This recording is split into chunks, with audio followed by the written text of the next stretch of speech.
Hello everyone. आज के session में हम लोग कंप्लीट बायोलॉजी के क्वेश्चन को कवर करने वाले हैं। कंप्लीट बायोलॉजी यानी जितनी भी बायोलॉजी से चैप्टर हैं उन सारे ही चैप्टर के क्वेश्चन को इसमें कवर किया गया है, जो कि एनसीईआरटी बेस्ड क्वेश्चन है, यानी एनसीईआरटी के क्वेश्चन हैं। और जितने भी क्वेश्चन आप लोग इसमें देखेंगे वो एसएससी एग्जामिनेशन से लेकर के यूपीएससी तक जितने भी क्वेश्चन पूछे गए हैं उन सारे ही क्वेश्चन को लिया गया है, यानी प्रीवियस ईयर का क्वेश्चन है। और ये क्विक रिविज़न के तौर पर इसको बनाई गई है, जिससे कि आपका रिविज़न बहुत अच्छे से हो जाएगा। तो चलिए शुरू करते हैं। फर्स्ट क्वेश्चन है, निम्नलिखित में से कौन सी एक प्रकार की मछली है? मूंगा, रजत, मिनाप और अश्वमीन, इन तीनों में से मछली कौन है? मछली है अश्वमीन। Option C is the right answer, अश्वमीन। कॉकरोच जल में जीवित नहीं रह सकता है क्योंकि उसका श्वसन अंग क्या होता है? उसका श्वसन अंग ट्रैकिया होता है, वातक होता है, इसीलिए कॉकरोच जो है वो जल में जीवित नहीं रह सकता है। अगला क्वेश्चन है, निम्नलिखित में से कौन सी मछली है? इसमें से मछली कौन सी है? तो काफ़ी लोग स्टार फिश पे भी टिक कर देते हैं, इसलिए गलत हो जाती है हमेशा से। डॉग फिश, डॉग फिश क्या है? ये एक मछली है। नेक्स्ट, निम्नलिखित में से विशालतम स्थलचर वन्य प्राणी कौन सा है? विशालतम स्थलचर वन्य प्राणी पूछा जा रहा है, तो अफ्रीकी हाथी है। नेक्स्ट क्वेश्चन, एक पक्षी तथा कीट के पर क्या होते हैं? एक पक्षी तथा कीट के पर समवृत्ति अवयव होते हैं। नेक्स्ट, कीट में क्या क्या होता है? कीट में क्या क्या होता है? कीट में सिर होता है, वक्ष होता है और पेट होता है। सिर, वक्ष और पेट। त्वचा पर बाल क्या बने होते हैं? किससे बने होते हैं? त्वचा पर बाल चर्मी होते हैं और मृत कोशिकाओं से बने होते हैं। त्वचा पर बाल मूलतः चर्मी होते हैं और ये मृत कोशिकाओं से बने होते हैं। निम्नलिखित में से कौन सा एक मछली है? खीरा यानी समुद्री कुकुम्बर, समुद्री गाय, समुद्री घोड़ा, समुद्री बाघ, इनमें से मछली कौन सा है? इनमें से मछली है समुद्री घोड़ा। नेक्स्ट क्वेश्चन, निम्नलिखित में से एक कपी नहीं है। इनमें से कौन सी कपी की श्रेणी में नहीं आता है? लंगूर, लंगूर कपी नहीं है। मानव सदृश लघुत्तम कपी है gibbon. Next, white leg horn एक किस्म है, किसकी? कुक्कुटों की किस्म है ये। नील गाय किस कुल में आती है? नील गाय हिरन के कुल में आती है। सबसे बड़ा अकशेरुकी है सिक्विड, सिक्विड का है क्या है? सबसे बड़ा अकशेरुकी है। ऑक्टोपस क्या है? ऑक्टोपस एक मोलस्का है, एक मृदु कवची है। और ये मेंस तक भी पूछा गया 2004 में, हालांकि आईएएस का भी लेवल नहीं रह गया है, लेकिन आपके स्टेट पीसीएस तक की इम्पोर्टेंट हो सकता है। अगला क्वेश्चन है, सबसे बड़ा कोशिकीय जीव है। सबसे बड़ा कोशिकीय जीव कौन सा है? एसिटेबुलेरिया है। नाभिक के अलावा कोशिका की किस कोशिकांग में डीएनए होता है? माइटोकॉन्ड्रिया में। निम्नलिखित में से किसको सेल का पावर प्लांट भी कहा जाता है? माइटोकॉन्ड्रिया को कहा जाता है। पादप कोशिका जंतु कोशिका से किस प्रकार भिन्न होती है? कोशिका भित्ति से।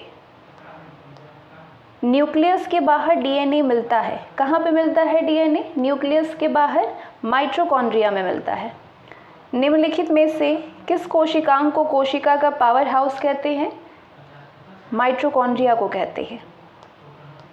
निम्नलिखित में से किस कोशिका द्रव्यीय कोशिकांग को यूकैरियोटिक कोशिकाओं के भीतर प्रोकैरियोटिक कोशिकाएं माना जाता है? माइटोकॉन्ड्रिया को, जिसको हिंदी में सूत्रकणिका कहते हैं। प्रोटीन संश्लेषण यानी प्रोटीन सिंथेसिस में निम्न कोशिकांगों में से, सेल ऑर्गेनल्स में से किसकी भूमिका सबसे अधिक महत्वपूर्ण है? अंतःद्रव्यीय जालिका और राइबोसोम की, एंडोप्लाज्मिक रेटिकुलम और राइबोसोम की। निम्नलिखित में से किस कोशिकांग को एटम बम कहते हैं? लाइसोसोम को कहते हैं एटम बम। नेक्स्ट, स्तंभ कोशिका अनुसंधान के क्षेत्र में नवीनतम विकास के संदर्भ में निम्नलिखित कथनों पर विचार कीजिए। स्तंभ कोशिका अनुसंधान के क्षेत्र की बात हो रही है, तो बीजपुटी अवस्था व भ्रूण मानव स्तंभ कोशिकाओं का एकमात्र स्रोत है। स्तंभ कोशिकाएं बीजपुटियों को नष्ट किए बिना प्राप्त की जा सकती है। स्तंभ कोशिकाएं वस्तुतः अनंत काल तक स्वयं ही पात्रे संजीविता हो सकती हैं। भारतीय अनुसंधान केंद्रों ने कुछ कोशिका रेखाओं का भी सृजन किया जिन्हें कई प्रकार के ऊतकों में विकसित किया जा सकता है। तो इसमें से नीचे जो कोड दिया हुआ है, अगर कोड की बात करें तो ये सारे ही ऑप्शन सही हैं, यानी पहला, दूसरा, तीसरा और चौथा। नेक्स्ट, यूकैरियोटिक सेल में प्लाज्मा झिल्ली किससे बनी होती है? यूकैरियोटिक सेल में प्लाज्मा झिल्ली फॉस्फोलिपिड प्रोटीन की बनी होती है। ठीक है, प्लाज्मा झिल्ली बनी होती है किसकी? प्रोटीन और लिपिड से बनी होती है। ठीक है, कार्बोहाइड्रेट से नहीं, प्रोटीन और लिपिड से बनी होती है, यानी ए और बी दोनों। निम्नलिखित में से कौन सा कथन प्राणियों के स्तंभ कोशिकाओं के प्रत्यारोपण के संदर्भ में असत्य है? असत्य पूछ रहा है तो पहले सारे स्टेटमेंट पढ़िए। ये प्राणी में जीवन भर स्वयं गुणन करती है। ये अंगों के क्षतिग्रस्त ऊतकों की मरम्मत करती है। ये एक या अधिक प्रकार के विशिष्ट कोशिकाओं को बनाने की क्षमता रखता है। ये केवल भ्रूण में पाई जाती है।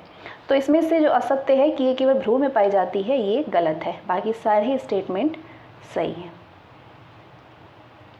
नेक्स्ट, संरचनाओं के कौन से युग्म प्रायः पादप और जंतु दोनों कोशिकाओं में पाए जाते हैं? दोनों ही कोशिकाओं में एंडोप्लाज्मिक रेटिकुलम और सेल वॉल पाए जाते हैं। ठीक है, अंतर्द्रव्य जालिका और कोशिका कला। सेल्यूलोज भित्ति किसके सेलों में पाई जाती है? सेल्यूलोज भित्ति पौधे की कोशिका में पाई जाती है। नेक्स्ट, मानुष्य शरीर में पाचन का अधिकांश भाग किस अंग में संपन्न होता है? स्मॉल इंटेस्टाइन में, छोटी आंत में। खट्टे स्वाद के लिए कोशिकाएं जिह्वा के किस भाग में होती है? जो खट्टे स्वाद का महसूस होता है वो जिह्वा के पार्श्वों में होती है। लार निम्न में से किसके पाचन में सहयोग करती है? लार स्टार्च के पाचन में सहयोग करती है। नेक्स्ट, पशु प्रोटीन को प्रथम श्रेणी का प्रोटीन माना जाता है। पशु प्रोटीन को प्रथम श्रेणी का प्रोटीन माना जाता है क्योंकि ये अनिवार्य अमीनो अम्ल से भरपूर होता है। अमीनो एसिड की आवश्यकता किसके संश्लेषण के लिए होती है? प्रोटीन संश्लेषण के लिए। नेक्स्ट, मानव वृक्क के कार्य से संबंधित निम्न कथनों पर विचार कीजिए। किडनी के बारे में, वृक्क के उत्सर्ग अपनयन के पश्चात स्वच्छ रक्त जो है वो वृक्कीय धमनी से वापस जाता है।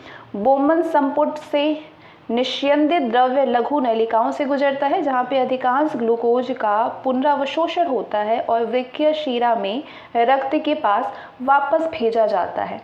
तो इनमें से इन दोनों स्टेटमेंट में से कौन सा सही है? दोनों ही सही है। ठीक है, पहला और दूसरा। मनुष्य शरीर में खून की शुद्धिकरण की प्रक्रिया को क्या कहते हैं? मनुष्य शरीर में डायलिसिस बोला जाता है इसको, जो कि प्यूरिफाई का काम करता है। प्यूरिफाई को डायलिसिस कहते हैं, डायलिसिस करना। डाइजेस्ट एंजाइम का स्रोत है लार ग्रंथि। पित्त का स्रोत क्या है? पित्त का स्रोत इसमें से यकृत है। यूरिया किस में संश्लेषित होता है? यूरिया यकृत में संश्लेषित होता है।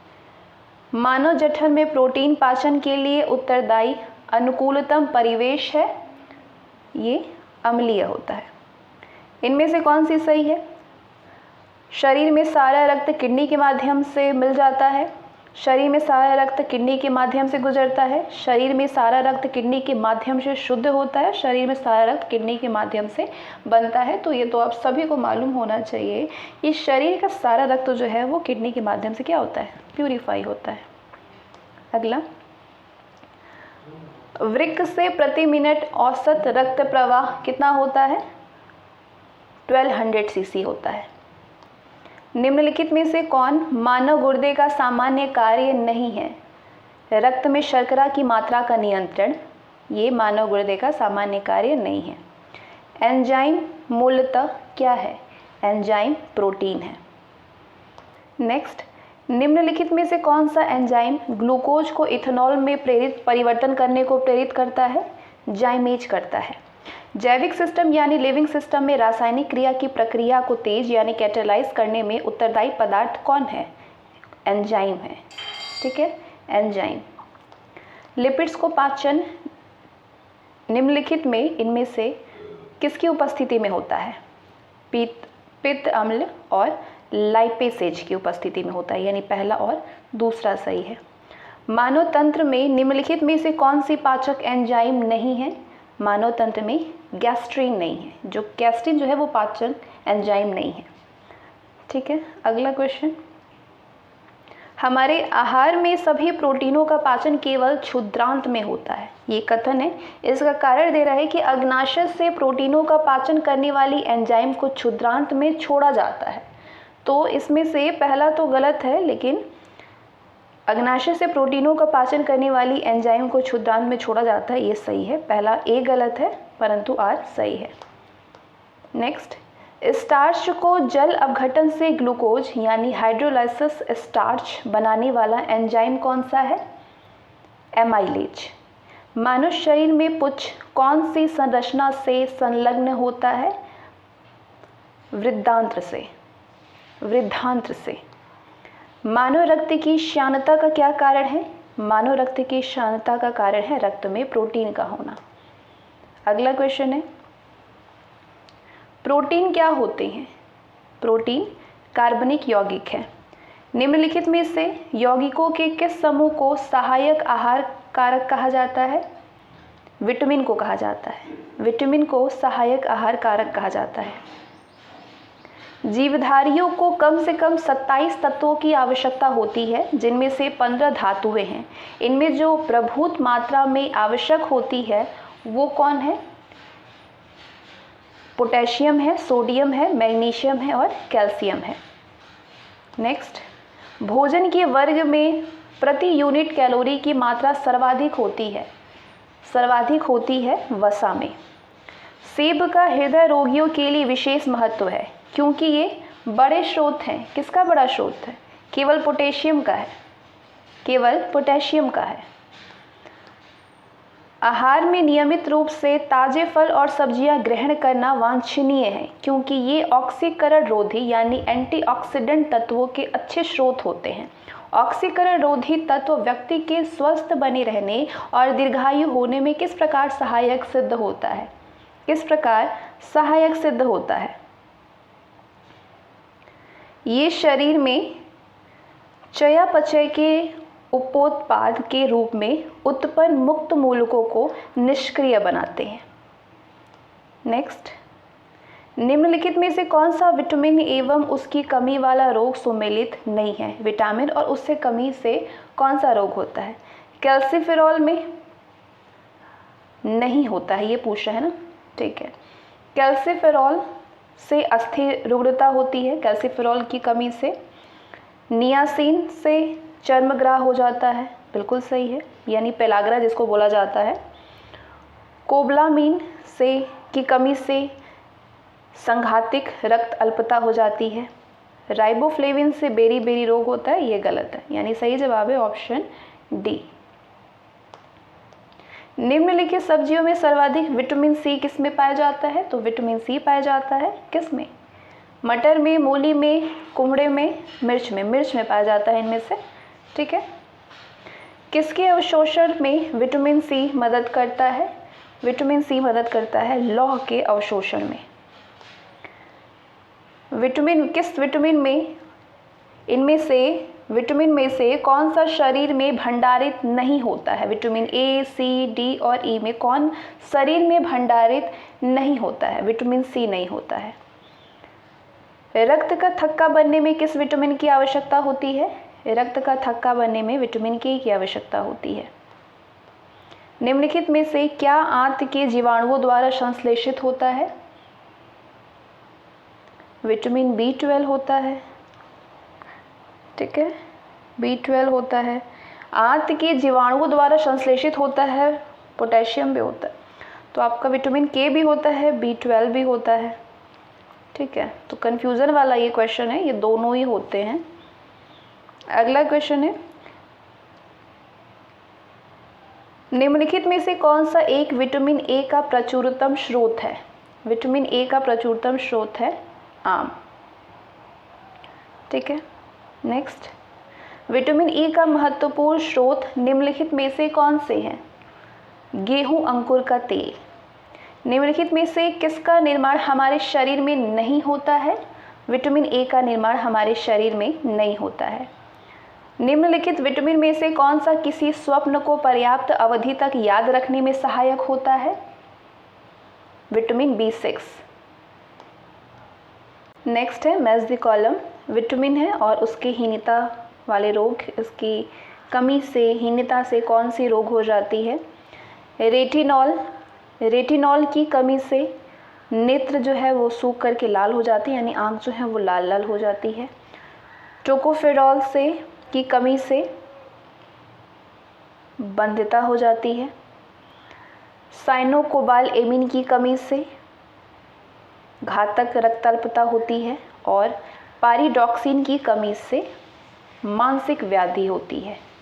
यानी तीसरा, चौथा, पहला और दूसरा, option B. Next match the column. Ptyalin starch को पचाता है, पेप्सिन प्रोटीन को पचाता है, रेनिन रक्त में एंजियोटेंसिनोजेन को एंजियोटेंसिन में बदलता है, ऑक्सीटोसिन स्मूथ मसल्स में सिकुड़न को प्रेरित करता है, सिकुड़न लाता है। यानी दूसरा, तीसरा, पहला और पांचवा। Next match the column. Vitamin है carotene, enzyme pepsin, hormone vitamin जो है वो कैरोटीन है, ना कि कैरेटीन। हार्मोन आपका प्रोटीन जो है कैरोटीन होता है, कैरेटीन एक प्रोटीन है। हार्मोन प्रोजेस्टेरॉन है या टेस्टोस्टेरोन है। एंजाइम क्या है? एंजाइम पेप्सिन है। ठीक है, यानी दूसरा, पहला, चौथा और तीसरा। नेक्स्ट क्वेश्चन, प्रोटीन की अधिकतम मात्रा पाई जाती है सोयाबीन में, सबसे रिच होता है प्रोटीन के मामले में। निम्नलिखित में से कौन सा प्रोटीन का सबसे अच्छा स्रोत है? मूंगफली है। मानव के बाल और नख में कौन सा प्रोटीन पाया जाता है? कौन सा प्रोटीन विद्यमान होती है? केराटिन होता है बाल और नाखून में। प्रोटीन की प्रचुरता वाले खाद्य पदार्थों में उपस्थित एमिनो अम्ल टायरोसिन के बारे में जो स्टेटमेंट ये दिए हुए हैं इनमें से कौन सा सही नहीं है? तो इसके लिए तो पहले सारे स्टेटमेंट को पढ़ना होगा, तब पता चलेगा कौन सा सही नहीं है। तो ये ऊर्जा के स्तर को बढ़ाने में सहायता कर सकता है, बिल्कुल सही है। ये भावात्मक और पर्यावरणीय दबावों का सामना कर सकता है, बिल्कुल सही है। ये उदासी से लड़ सकता है, ये भी सही है, यानी तीनों सही है। तो बस ये गलत होगा। क्या है? ये बुढ़ापे के लिए उत्तरदायी मुक्त मूलकों के विरुद्ध रक्षा कर सकता है, ये गलत है। अगला क्वेश्चन है, गेहूं में रोटी बनाने के गुणों को प्रभावित करने वाला पदार्थ है। गेहूं में रोटी बनाने के गुणों को प्रभावित करने वाला पदार्थ है ग्लूटीन। ग्लूटीन। निम्न में से किस फल में लौह प्रचुर मात्रा में पाया जाता है? लौह पाया जाता है करौंदा में। इनमें से करौंदा में प्रचुर मात्रा में पाया जाता है लौह। नेक्स्ट, बासमती चावल के दाने पकाने पर लंबे हो जाते हैं क्योंकि उसमें बाहुल्य होता है। किस चीज़ का? एमाइलेज का बाहुल्य है, ये एमाइलेज का बाहुल्य है। भैंस के दूध में औसत वसा की मात्रा कितनी होती है? भैंस के दूध में 7.2% होती है वसा। निम्नलिखित में से कौन सा जैव रूपांतरण मानव शरीर को अधिकतम ऊर्जा प्रदान करता है? ATP से ADP। निम्न में से कौन सा विटामिन ए का प्राकृतिक स्रोत नहीं है?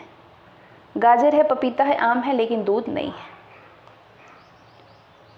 अल्फा केराटिन एक प्रोटीन है जो कि त्वचा में उपस्थित है। नेक्स्ट, निम्न में से परजीवी पौधे का पहचान करें। इसमें से परजीवी पौधे कौन से हैं? घटपर्णी तो नहीं है, अमरबेल है। अमरबेल क्या है? परजीवी है। माँ पौधे की भांति पौधा मिलता है तना काट से। नेक्स्ट, निम्नलिखित पादपों में से किसका संग्रह अंग तना नहीं है? शकरकंद का संग्रह अंग तना नहीं होता है। हरे पौधे में प्रकाश संश्लेषण की क्रिया में होता है कार्बन डाइऑक्साइड लेना और ऑक्सीजन छोड़ना। नेक्स्ट, जीवन चक्र की दृष्टि से पौधे का सबसे महत्वपूर्ण अंग कौन सा है? पुष्प है। सबसे महत्वपूर्ण अंग पुष्प होता है। लाइफ साइकिल अगर आप देखेंगे तो इसका। निम्नलिखित पादपों पर विचार कीजिए। बोगेनवेलिया, कार्नेशन, कोको, अंगूर, तीनों ही क्या पूछ रहा है कि इनमें से कौन से पादप स्तंभ कर्तन द्वारा प्रवर्धित किए जाते हैं? सारे ही किए जाते हैं। बोगेनवेलिया, कार्नेशन, कोको और अंगूर, पहला, दूसरा, तीसरा और चौथा। नेक्स्ट, निम्नलिखित में से कौन सा रूपांतरित स्तंभ है? आलू। निम्नलिखित में से कौन सा एक फल है? इनमें से भिंडी एक फल है। निम्न अधोमुखी उत्पादित सब्जियों में से कौन सी एक रूपांतरित जड़ है? शकरकंद एक रूपांतरित जड़ है। पौधे के कौन से भाग से हल्दी प्राप्त होती है? तना से। तना से हल्दी प्राप्त होती है। यदि किसी उभयलिंगी पुष्प में पुमंग और जायांग अलग अलग समय पर परिपक्व होते हैं तो इस तथ्य को क्या कहते हैं? इस तथ्य को भिन्न काल पक्वता कहते हैं, पक्वता कहते हैं। केसर होता है सूखा मिश्रण। किसका सूखा मिश्रण होता है केसर? फूल के बीज बनाने वाले भागों का। निम्न में से कौन सा पौधों की जड़ों का कार्य नहीं है? पौधों की जड़ों का कार्य प्रकाश संश्लेषण नहीं है। प्रकाश ऊर्जा का रासायनिक ऊर्जा में रूपांतरण निम्नवत द्वारा होता है। किसके द्वारा होता है? प्रकाश संश्लेषण के द्वारा। प्रकाश संश्लेषण हेतु सर्वाधिक क्रियाशील प्रकाश है लाल प्रकाश। प्रकाश संश्लेषण द्वारा हरे पौधे पैदा करते हैं। हरे पौधे कार्बनिक द्रव्य पैदा करते हैं। निम्न रेशों में से कौन पौधे के तने का उत्पाद नहीं है? पौधे के तने का उत्पाद कपास नहीं है। किसी वृक्ष को अधिकतम हानि निम्न में से कैसे पहुंचती है? वृक्ष को उसकी छाल का नाश करके होती है। घटपर्णी के निम्नलिखित भागों में से कौन सा एक घट के रूपांतरित होता है? घट में रूपांतरित होता है पत्ता। ब्रायोफिल्म में कायिक प्रवर्धन किसके माध्यम से होता है? कायिक प्रवर्धन होता है पत्तों के माध्यम से। पान की लता में बनने वाली जड़ कौन सी होती है? पान की लता में बनने वाली जो जड़ होती है वो कौन सी जड़ होती है? आरोही जड़ है। नेक्स्ट, कृत्रिम प्रकाश है। कृत्रिम प्रकाश प्रकाश संश्लेषण का कारण हो सकता है। निम्नलिखित में से कौन सा एक कीटाहारी पादप है? इनमें से कीटाहारी पादप है घटपर्णी। घटपर्णी जो कि कीटों को खा जाती है। निम्नलिखित कथनों पर विचार कीजिए। पहला है मौसम्बी के पौधे का प्रवर्धन कलमबंद तकनीक द्वारा होता है। चमेली के पौधे का प्रवर्धन दाब तकनीक के द्वारा होता है। तो इनमें से कौन सा सही है? दोनों ही सही है। नेक्स्ट, निम्नलिखित में से कौन सा प्लाज्मोडियम परजीवी का वाहक है? मच्छर है। नेक्स्ट, डेंगू एक बुखार है जो कि उत्पन्न होता है तथा दूसरे मनुष्यों में पहुंचता है। डेंगू एक बुखार है जो कि वायरस से उत्पन्न होता है और काटने वाले मच्छर का नाम है मादा एडीज मच्छर। किस तत्व की कमी से घेंघा रोग होता है? आयोडीन की कमी से। डीपीटी वैक्सीन का प्रयोग किन बीमारियों के लिए किया जाता है? डिप्थीरिया, काली खांसी और टिटनेस में किया जाता है। निद्रा रोग किसके द्वारा होता है? ट्राइपैनोसोमा के द्वारा होता है। ट्राइपैनोसोमा। टाइफॉइड बुखार किसके द्वारा होता है? बैक्टीरिया से होता है। ब्लू बेबी नामक प्रदूषण कारित बीमारी पीने वाले जल में निम्न में से किसके अधिकतम विद्यमान होने के कारण होता है? नाइट्रेट के। ल्यूकेमिया एक प्रकार का कैंसर है जिसमें असाधारण बढ़ोतरी होती है। किसकी बढ़ोतरी होती है? श्वेत रक्त कोशिकाओं की संख्या में। प्लेग किससे फैलता है? प्लेग फैलता है बैक्टीरिया से। एक्वायर्ड इम्यूनो डिफिशियंसी सिंड्रोम किसके कारण होता है? वायरस के कारण। हीमोफीलिया एक आनुवंशिक विकार है जो कि उत्पन्न करता है रक्त का स्कंदन न होना। निम्नलिखित में से कौन सा आनुवंशिक रोग नहीं है? रक्तौंधी आनुवंशिक रोग नहीं होता है ये। रक्त आतंचन यानी थक्का बनने में किस विटामिन की भूमिका होती है? विटामिन के की भूमिका होती है। एड्स का कारण ह्यूमन इम्यूनोडिफिशियेंसी वायरस यानी HIV है। तो सामान्यतः HIV संक्रमण का पारगमन किसके माध्यम से होता है? संदूषित रक्त एवं रक्त उत्पादों के संचरण से। ट्यूबरकुलोसिस संक्रमण होता है, कौन सा संक्रमण, इसका क्या नाम है? माइकोबैक्टीरियम ट्यूबरकुलोसिस के द्वारा। चेचक होने का क्या कारण है? चेचक होने का कारण है वेरियोला वायरस, उसका नाम है। वायरस का क्या नाम होता है? वेरियोला। टिटनेस का कारण होता है? टिटनेस क्लोस्ट्रीडियम के कारण होता है। Match the column. प्रदूषक और इस प्रदूषक से होने वाली बीमारी है। पारा संबंधित है मिनीमाटा बीमारी से। कैडमियम से इटाई बीमारी होती है। नाइट्रेट आयन से ब्लू बेबी सिंड्रोम होता है, पानी में अधिकता हो जाने से। फ्लोराइड आयन अपचय से संबंधित नहीं है, यानी ये सुमेलित नहीं है, बाकी सारे ही सुमेलित हैं। नेक्स्ट, निम्नलिखित कारणों पर ध्यान दीजिए। एड्स का संचरण होता है। एड्स का संचरण किससे होता है? लैंगिक संभोग से होता है, लैंगिक संभोग से, रक्ताधान से होता है और प्लेसेंटा के संपर्क से होता है, यानी पहला, दूसरा और चौथा सही है। अगला क्वेश्चन है, एलिसा परीक्षण किया जाता है। एलिसा परीक्षण किया जाता है आपका एड्स पहचानने के लिए। खसरा की बीमारी होती है वायरस से। निम्नलिखित में से कौन सा रोग कवक जनित है? कवक जनित रोग है गंजापन। टाइफाइड और कालरा विशिष्ट उदाहरण हैं, किसके उदाहरण हैं? जलजन्य रोगों के। H1N1 विषाणु का प्रायः समाचारों में निम्नलिखित में से किस एक बीमारी के संदर्भ में उल्लेख किया जाता है? स्वाइन फ्लू में। H1N1 जो वायरस है ये स्वाइन फ्लू से संबंधित है। नेक्स्ट, निम्नलिखित में से कौन कौन से मधुमेह से संबंधित है जो कि प्राणों का एक सामान्य रोग है? नीचे आपको कोड भी दिए हुए हैं। रक्तों में शर्करा का उच्च स्तर, रक्त में इंसुलिन की निम्न मात्रा, पहला और तीसरा। विकासवाद का सिद्धांत किसने प्रतिपादित किया है? सभी को मालूम होगा, डार्विन ने। विकास का मुख्य कारक है, विकास का मुख्य कारक है प्राकृतिक वर्ण। एक सामान्य मानव शरीर कोशिका में गुणसूत्रों की संख्या कितनी होती है? 46 होती है। पुरुष में पुरुषत्व के लिए कौन सा गुणसूत्र संयोजन उत्तरदायी होता है? XY होता है। जीवों में आनुवंशिक लक्षण संतान में ले जाए जाते हैं क्रोमोसोम के द्वारा। आनुवंशिकता के जनक के रूप में विख्यात वैज्ञानिक हैं ग्रेगर जॉन मेंडल। मेंडल का आनुवंशिकता का सिद्धांत किस पर आधारित है? लैंगिक जनन पर आधारित है। नेक्स्ट क्वेश्चन, डीएनए की निम्नलिखित में से किस विशिष्टता ने उसे पीढ़ी दर पीढ़ी आनुवंशिक सूचना संग्रह करने और प्रेषण करने के लिए अद्वितीय रूप से उपयुक्त बनाया है? 2 स्ट्रैंड्स की पूरकता, 2 स्ट्रैंड्स, ठीक है, 2 रज्जुकों की पूरकता। नेक्स्ट, अक्सर सुर्खियों में रहने वाली स्टेम कोशिकाओं के संदर्भ में कौन सा कथन सही है?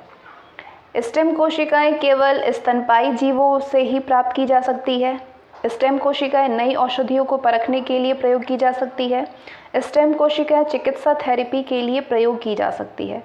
तो इनमें से स्टेम कोशिकाओं से संबंधित स्टेम कोशिकाएं जो हैं वो नई औषधियों को परखने के लिए यूज़ किया जाता है, और स्टेम कोशिकाएं चिकित्सा थेरेपी के लिए भी किया जाता है, यानी दूसरा और तीसरा सही है, दूसरा और तीसरा। नेक्स्ट, जेनेटिक इंजीनियरिंग यानी आनुवंशिक अभियंत्रण के निम्नलिखित प्रभावों पर विचार कीजिए। रोग प्रतिरोध, वृद्धिवर्धन, जंतु क्लोनिंग और मानव क्लोनिंग। रोग प्रतिरोध, वृद्धिवर्धन और जंतु क्लोनिंग है, पहला, दूसरा और तीसरा।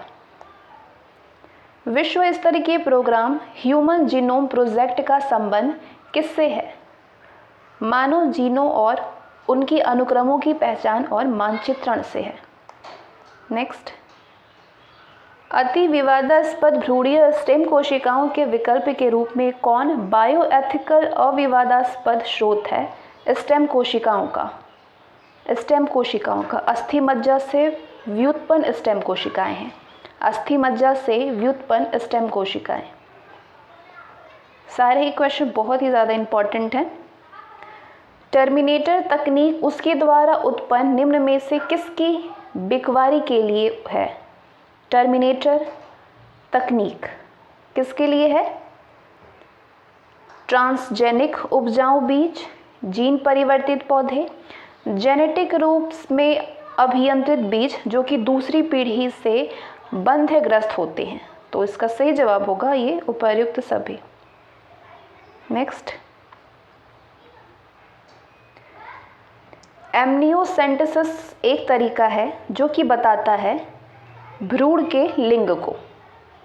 नेक्स्ट, जेनेटिक इंजीनियरिंग में निम्न में से किसका प्रयोग होता है? जेनेटिक इंजीनियरिंग में प्लाज्मिड का प्रयोग होता है। नेक्स्ट, लैंगिक जनन से आनुवंशिक विचरण कैसे होता है? जीन के सम्मिश्रण से होता है, क्रोमोसोम में बदलाव से होता है, जीन के मिश्रण से होता है यानी शफलिंग से। तीनों ही सही है, उपर्युक्त सभी। नेक्स्ट, परखनली शिशु यानी टेस्ट ट्यूब बेबी के मामले में कौन सा सही है? टेस्ट ट्यूब बेबी के मामले में निषेचन माता के शरीर के बाहर होता है। नेक्स्ट, भारत में बीटी बैगन के प्रवेशन पर लोगों के विरोध के कारण क्या है? बीटी बैगन की रचना इसके जीनोम में मृदा कवक के जीन को प्रवेश करा करके की गई है।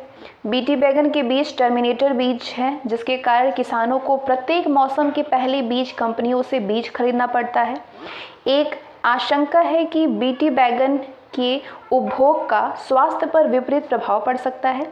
ये भी चिंता है कि बीटी बैगन के प्रवेशन से जैव विविधता पर विपरीत प्रभाव हो सकता है।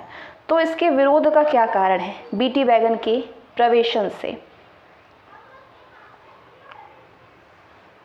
एक आशंका है कि बीटी बैगन के उपभोग का स्वास्थ्य पर विपरीत प्रभाव पड़ सकता है और ये भी चिंता है कि बीटी बैगन के प्रवेशन से जैव विविधता पर विपरीत प्रभाव हो सकता है। तीसरा और चौथा असर्शन है, गोल्डन राइस जैव प्रौद्योगिकी एक ऐसी उपलब्धि है जो उपभोक्ताओं के लिए उतने ही लाभप्रद है जितने कि किसानों के लिए। कारण है, इस चावल का पीलापन बीटा कैरोटीन की अधिक मात्रा को प्रदर्शित करता है जो कि यौगिक शरीर में विटामिन ए से परिवर्तित होता है।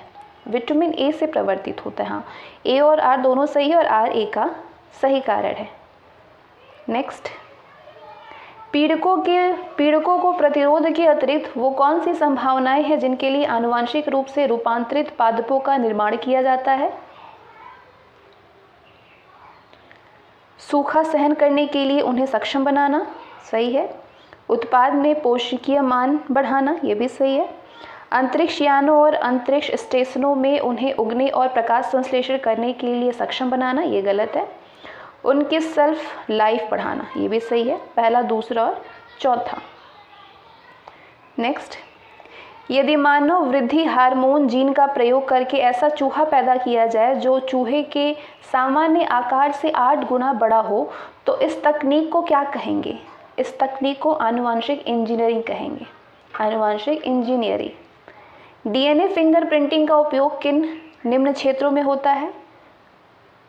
केवल न्यायालय छानबीन में, सहायक वैज्ञानिक परीक्षण में, केवल पैतृक विवाद में, केवल संकटापन्न प्राणियों के रक्षण में। इन सारे क्षेत्रों में होता है। ऑप्शन डी, उपर्युक्त सभी। कौन ट्रांसजेनिक्स द्वारा नहीं पाया जा सकता है? क्लोनीकृत जंतुओं का उत्पादन जो है ये ट्रांसजेनिक्स के द्वारा नहीं पाया जा सकता है। बाकी आपकी जैव निम्नीकरण प्लास्टिक का उत्पादन होता है, खाने योग्य टीकों का उत्पादन, ट्रांसजेनिक फसलों का उत्पादन होता है, लेकिन क्लोनीकृत जंतुओं का उत्पादन इसके द्वारा नहीं पाया जा सकता है। अगला क्वेश्चन है, स्तंभ कोशिका अनुसंधान के क्षेत्र में नवीनतम विकास के संदर्भ में निम्नलिखित कथनों पर विचार कीजिए। क्या क्या कथन है? बीजपुट्टी अवस्था पर भ्रूण मानव स्तंभ कोशिकाओं का एकमात्र स्रोत है। स्तंभ कोशिकाएं बीजपुट्टियों को नष्ट किए बिना प्राप्त की जा सकती है। स्तंभ कोशिकाएं वस्तुतः अंतकाल तक स्वयं ही पात्रे संजीवित हो सकती हैं। भारतीय अनुसंधान केंद्रों ने कुछ कोशिका रेखाओं का भी सृजन किया जिन्हें कई प्रकार के ऊतकों में विकसित किया जा सकता है। तो ये क्वेश्चन एक बार और पूछा गया था। तो ये चारों ही आपके सही हैं, चारों ही संबंधित हैं इस क्षेत्र से।